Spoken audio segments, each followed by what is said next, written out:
Hello YouTube, it's your boy Nathan coming to you to do another recap video.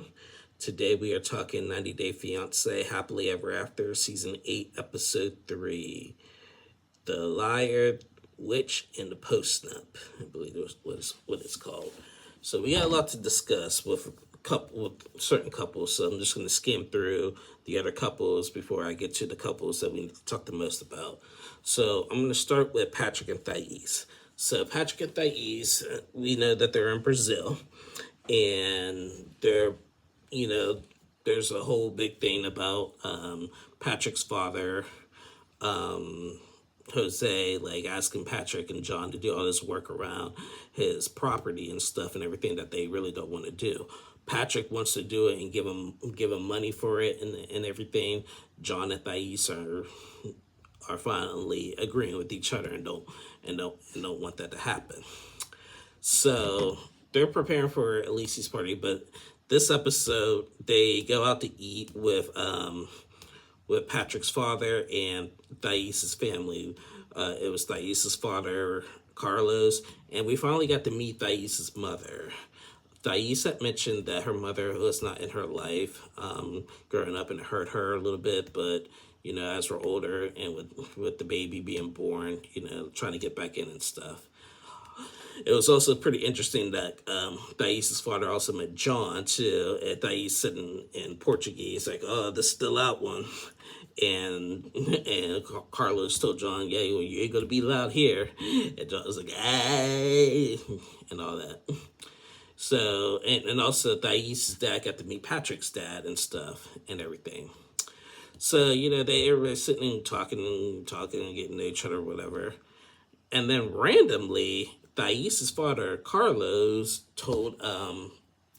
asked Patrick's father, Jose, like, why would you charge your son and daughter-in-law like $2,000 for your granddaughter's birthday party? And everybody's face just went like, oh. John's like, John doesn't understand Portuguese. He's like, what did they just ask? And we're just like, who told him that?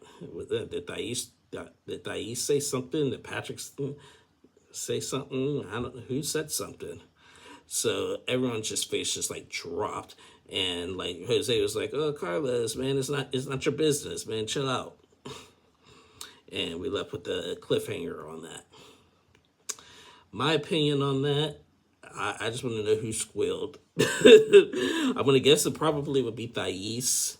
She probably squealed on that because she's probably, because, when Thais doesn't like something, she's going to make her voice known that she's not for something. So that's pretty interesting. I can't wait to see next week how that all plays out. So that was Patrick and Thais. Next couple I'm going to talk is Emily and Kobe. We only seen them for one scene.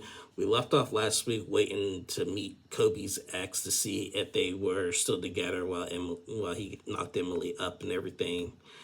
And so we left off with these two girls coming, and we're thinking it was one of them with a friend. And it turned out that the girls walking by were neither one of them were Kobe's ex. And so Emily is like, well, did you even say that you're coming? And she's like, yeah, I told her to come. I told her to come at 4 o'clock. And it's now 4:15, 4:30, and she ain't showing up. And I said, well, you're going to meet my wife, and she's probably not going to show up now because, excuse me, that's pretty weird that she probably don't want to meet the wife. So Emily's like, Kobe, tell me what is going on. Tell me what really happened around that time. Kobe finally admits that they were together. He basically ghosted her, basically. They went away, and they didn't hear from each other for a while. He got Emily knocked up, did everything with Emily, and that was that. He said that he wasn't fully in love with the other girl and everything. And I'm just like, bro, why didn't you just say that in the first time? Like when your homeboy said something, why didn't you just say that then?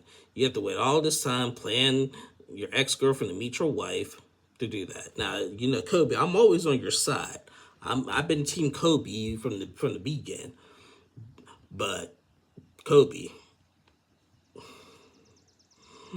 yeah, a lot to learn, man. But I think like being but one thing about Kobe is that like when he's in America, like he's cool. But I think him being back on his home soil, he's acting a certain type of way. He's trying to hold his own because we've seen throughout the season with his friends.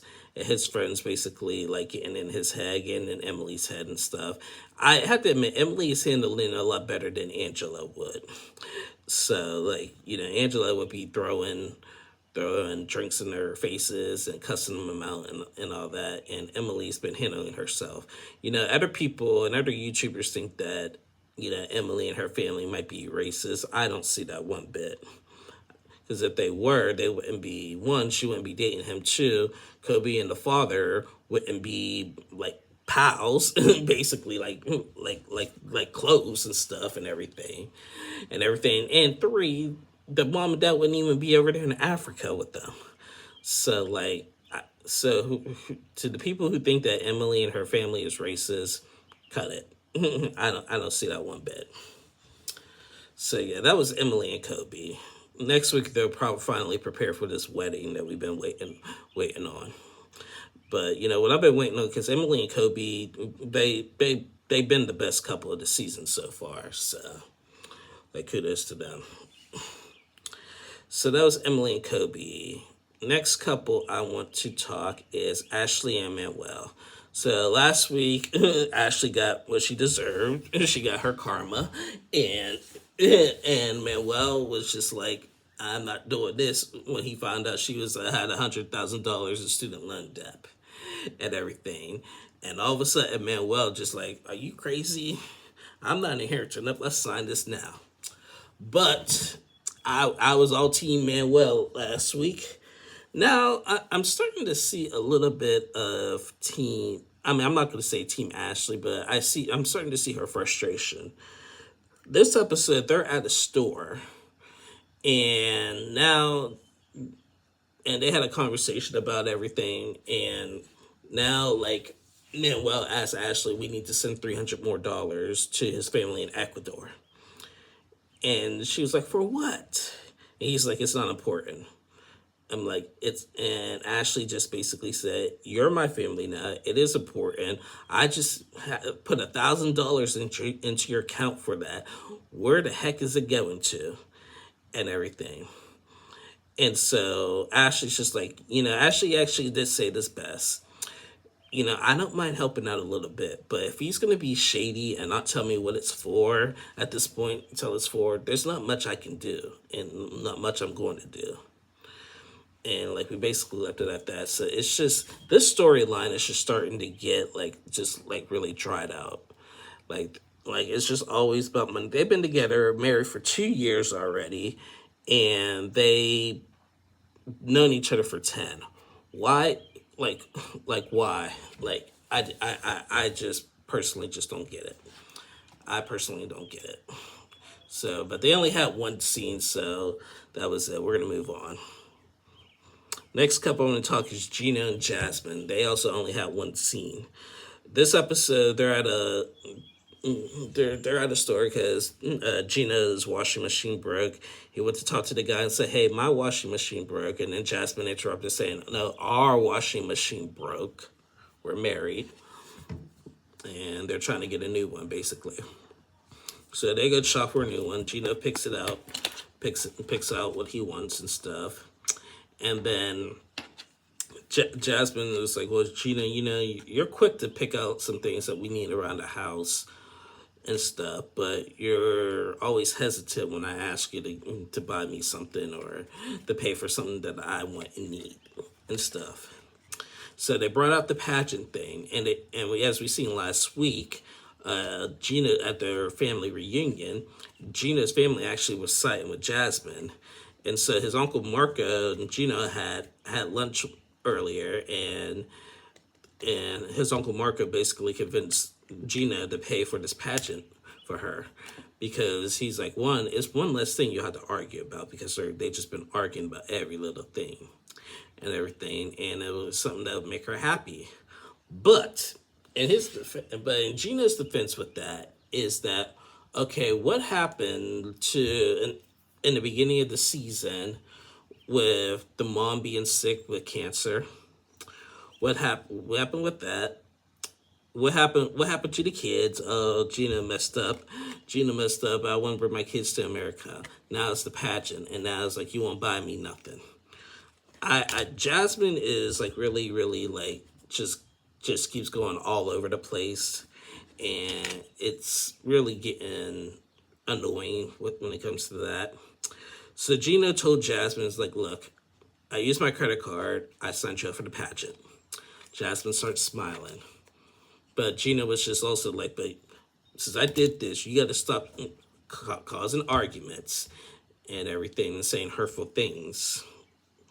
And Jasmine was like, "I don't start arguments." And Gina was like, "Yes, you do." And he's right, she does. We have the tapes. Karen Guillermo on Pillow Talk said, "Yeah, we got the tapes." And Jasmine starts arguments. So let's just be real on that one.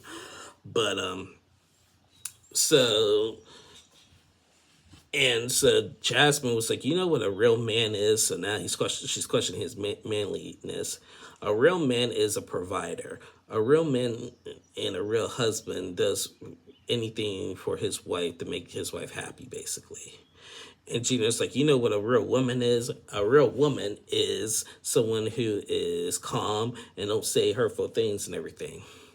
Jasmine is just like, "You know what, like, it's sad that your Uncle Marco had to basically convince you to do this. You know, I'm happy that you did, but it's sad that he had to convince you, Gina." And, they just got into it and just left. So, I don't know about them. I really don't know about them. So yeah, that was Gina and Jasmine. Next couple I want to talk is Rob and Sophie.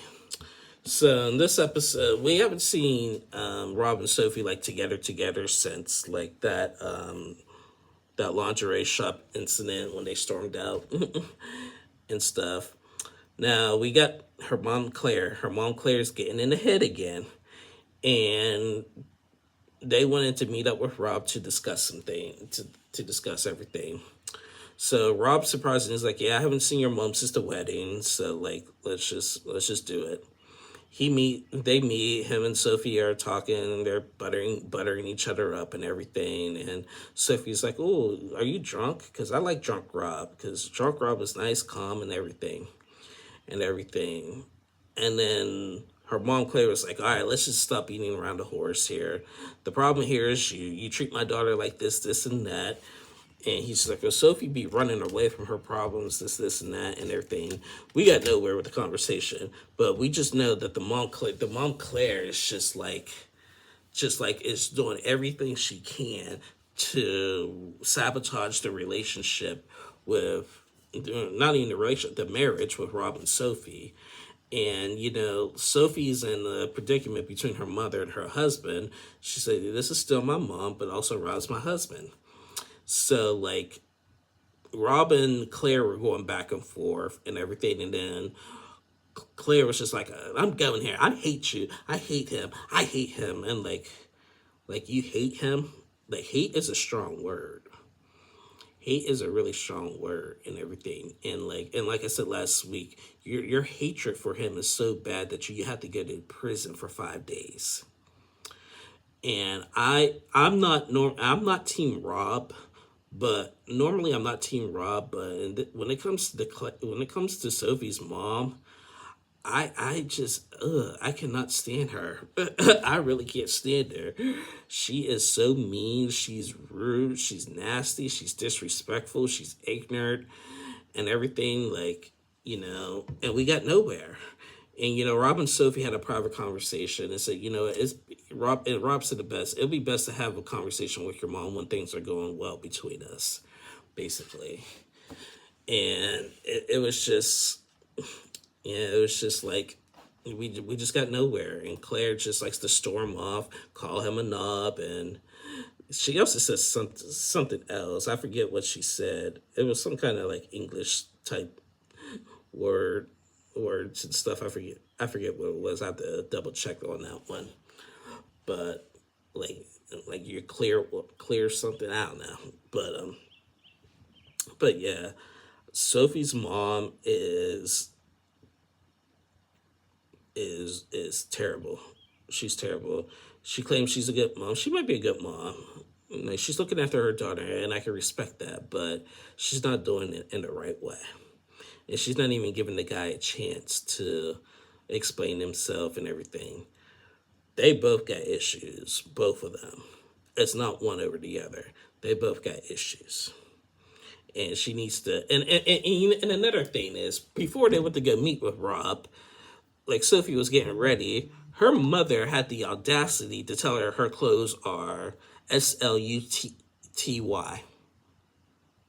What kind? Now, if you're such a good mom, what kind of mom would tell their 24-year-old daughter that their clothes is like that? Just ignorant. Again, these words, your hatred towards this marriage, has landed her in prison.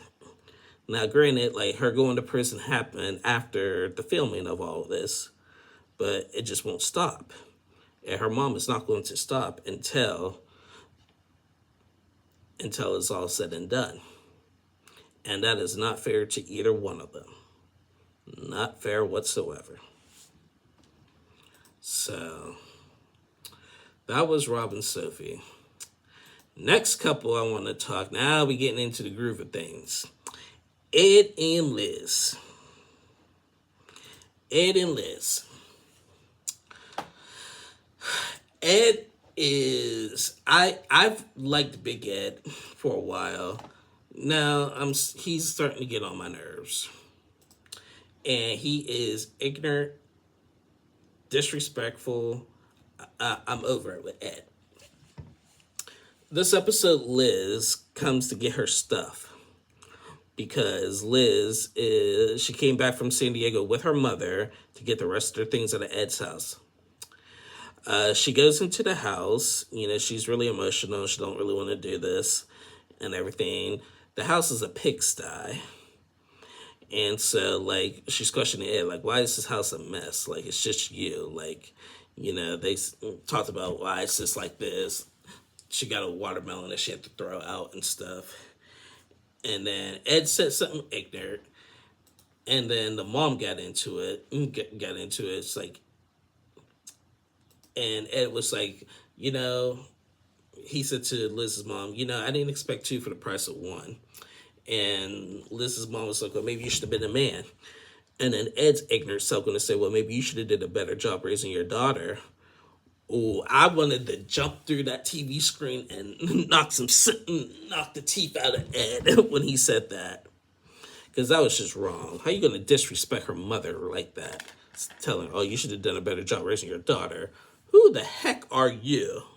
Maybe your mom should have done a better job raising you. And I love your mom. And then, like, Liz was just like Ed, get out of her face. Ed, shut up and leave us alone. Let us pack and everything.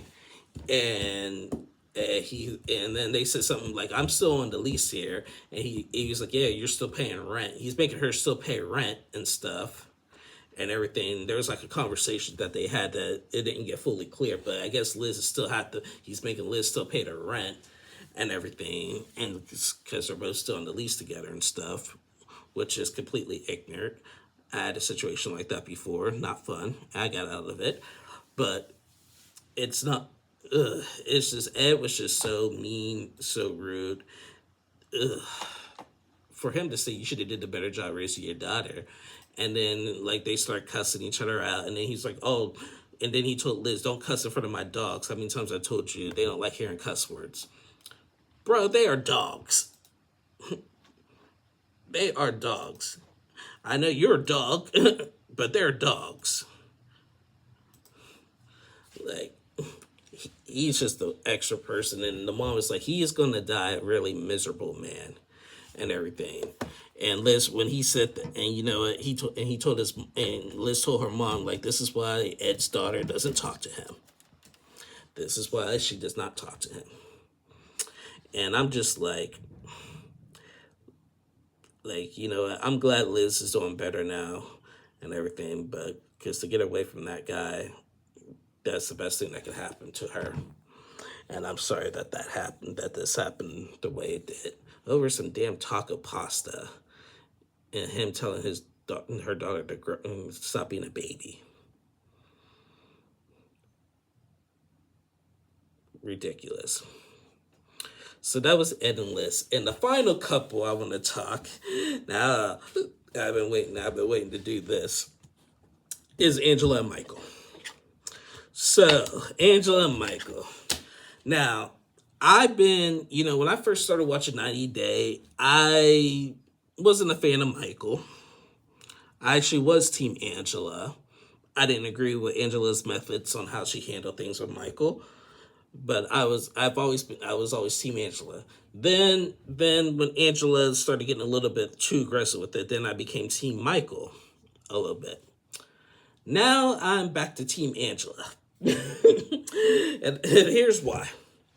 So last week we left off that Michael had told Angela that he had moved the place to move his visa stuff to another place without telling her and everything.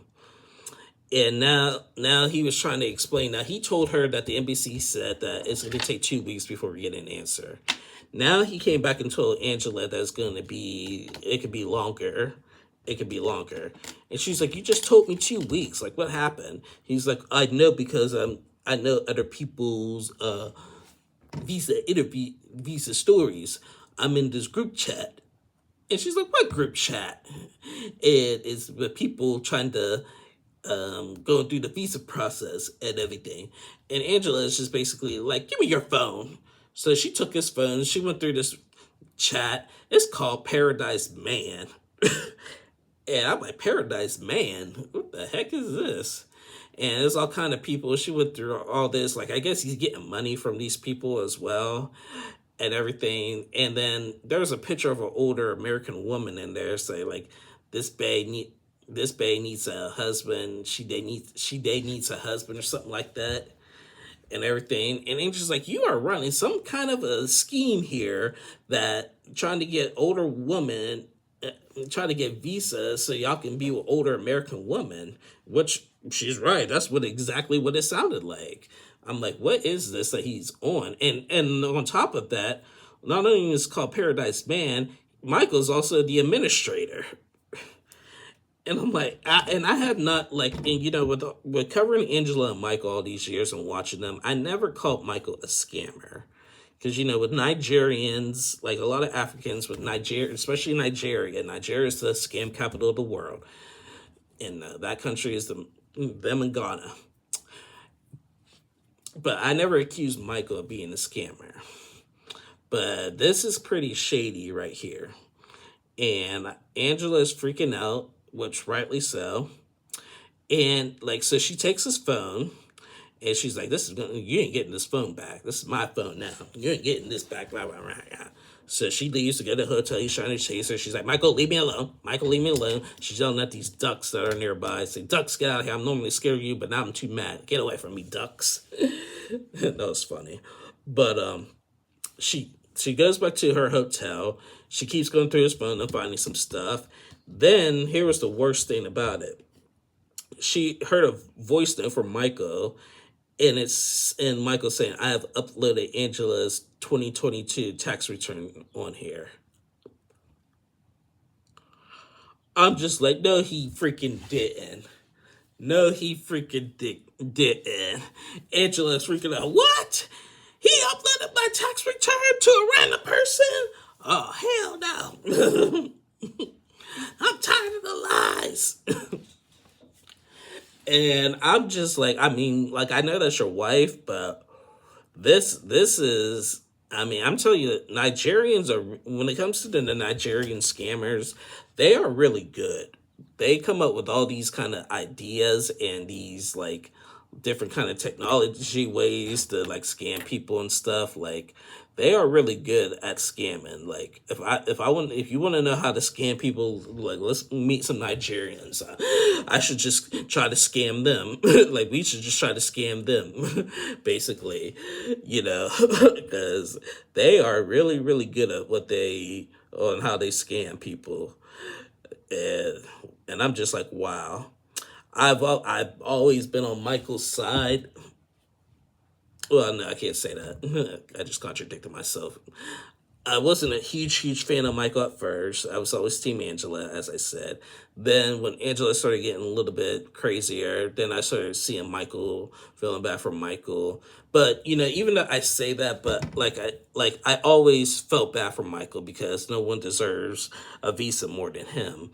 And he claims that he's just trying to learn something, to learn and figure out how to get this process quick enough and everything, but he's not doing it the right way. And if he would have left, and Angela's right, if he would have left things where it was at, then he probably would have the visa right now. Now, here's some other things that are not adding up. These timelines are not adding up. How did Michael get approved? How did Angela even take him in? And after all of this, because the spoilers at the beginning, prior to the beginning of the season, Michael was here in America, went missing. Now rumors he's in Indiana right now, and it was just a whole big mess a few months ago, like right after the filming of all of this. So I'm curious to see how this all ended, because right now things are just not adding up. So I see why Angela is the way she is, because that's just ridiculous. And Michael got to be ashamed of himself, And I've been pulling for them. We've been waiting for this moment for 7 years, watching Angela and Michael. I mean, this is my 4th year watching them, but still, 7 years watching Angela and Michael, and yeah, I feel bad for Angela, and I can't wait to see how it all plays out next week. I don't think she should have took his phone like that, saying you're not getting the phone back. That's kind of cold, but he's smart enough. He can figure out. He could get another phone. He could turn on. If he's smart enough, he could go get another phone and get that one turned off so she can't see nothing. Because I was expecting him to find some other cheating stuff that he was doing, but we haven't found that yet. But I'm sure that's coming. So I'm just like, wow, this this was some crazy stuff right here. I'm just like, Angela and Michael, come on, man. Come on. Anyway, that was all the couples, guys. We didn't see Lauren and Alexi this episode, nor Nicole Mahmoud. I think Nicole and Mahmoud are done for the season. We probably won't see them until the tell-all. So, yeah, guys, thank you guys for watching. Please like and subscribe to my channel. We are growing. It's slowly but surely, but we are growing. I'll be back on tomorrow to recap Catfish. Tomorrow or Wednesday to do Catfish. Until then. Oh, I knew I was missing something. Before I sign off, as I mentioned, I never got to do a full intro to the new season of 90 Day Fiancé The Other Way. So as I mentioned last week, 90 Day Fiancé The Other Way, season 6 is coming on Monday, July 1st. Which is in a few weeks. And we have there'll be 6 couples for this season. And I'm going to read the 6 couples descriptions and let you guys know who they are. And I mentioned we have 2 returning couples. And one of the returning couples is Sarper and Shekinah. After being in the U.S. for 3 months, Shekinah is making her move to Turkey to be with her reformed bad boy partner, Sarper. The couple works to resolve their issues. However, women from Sarper's past, 2,500 women, reach out to Shekinah, which leaves her questioning how well she really knows Sarper. Will the past get in the way of this perfectly imperfect couple and threaten their relationship for good? I don't know. We shall see. Next couple is returning Statler and Dempsey. They were on season 6 of Before the 90 Days. Now they're going to be on season 6 of The Other Way. Statler and Dempsey, who I love, I especially love Dempsey, are about to embark on their great European van life. While Dempsey passionately plans out their new lives on the roads, living in a van, Statler becomes increasingly overwhelmed and doubts her decisions about this drastic lifestyle change. Once the couple starts to make their way through Europe, Statler's anxiety really begins to bubble over, and it is obvious that this European adventure might not turn out to be so spectacular after all. A little sad to hear that. And I follow Statler and Dempsey on Instagram, and right now neither one of them are following each other. So I'm kind of worried about them because I love them on Before the 90 Days. So, and I remember at the last tell-all for B90, they had talked about this. So we'll see how it goes. So those are the two returning couples. Now let's meet the new couples coming on this season of The Other Way. We have Josh from South Carolina and Lily from China. Josh and Lily met on a language learning app and fell deeply in love, so much that they got married, and Josh decided to quit his job in America to move to China. Lily, a successful business owner, believes Josh is her dream man. But with Josh not being able to work in China and Lily being the sole income earner, disagreements start to overtake the relationship. About this financial contrast becomes a major source of contention between the couple. Will tensions intensify by disagreeing family members lead to a breakup? Interesting. We shall see. Next couple is, we got James, he's from Maine, and we got Metalia from Indonesia. Interesting. James and Metalia married for 2.5 years after initially meeting online, have been living together in Maine. She's already here in America. Metalia, who is desperately homesick, has been dealing with health issues, decides that she and James need to move to Indonesia to be with her family. Oh, wow. James struggles to break the news for their move to his tight-knit family, but troubles really set in once the couple is in Indonesia. James is tested by Metalia's family. When will he learn the language? When will they have children? How are you going to survive financially in Indonesia? Oof. That's going to be a sad story. That's going to be real sad. The next couple is, we got Corona from Pennsylvania and Ingi from Iceland. So we're going to knock off Iceland off of the list, and the countries featured on 90 Day Fiancé. After meeting in Iceland following a night of partying, Corona, a midwife in training, decides to move to Iceland to be with her Icelandic Viking Ingi, even if that means giving up her spot in a prestigious midwifery program. Once she arrives, Corona quickly realizes her hot romance may be a little too icy for her. With Ingi's limited dating experience, coupled with the fact that she may not be able to study in the midwifery program there in Iceland, Corona must make the ultimate decision to stay in Iceland to pursue love or return back to the USA to pursue her dream career. Okay, that's actually a normal storyline. That's like what couples will have to do, couples are faced to do. And the last couple, we have Joanne from New York and Sean from Ireland. Again, we could cross Ireland off the list too. So already secretly married, Joanne and Sean decide they need to physically be together in Ireland where Sean lives for them to create a home base. But before Joanne can even begin thinking about moving to Ireland, she needs the approval of her two sons, whom she is finally bringing to meet Sean. Things take a turn in Ireland, and Sean and Joanne get pulled into multiple directions, and deal with the strains that happen caused by carrying their secret. Yeah, typical Getaway drama. So yeah. So those are the couples for 90 Day Fiancé The Getaway. Those will, like I said, that will air July 1st. And sorry. Those will air July 1st, and that's on a Monday.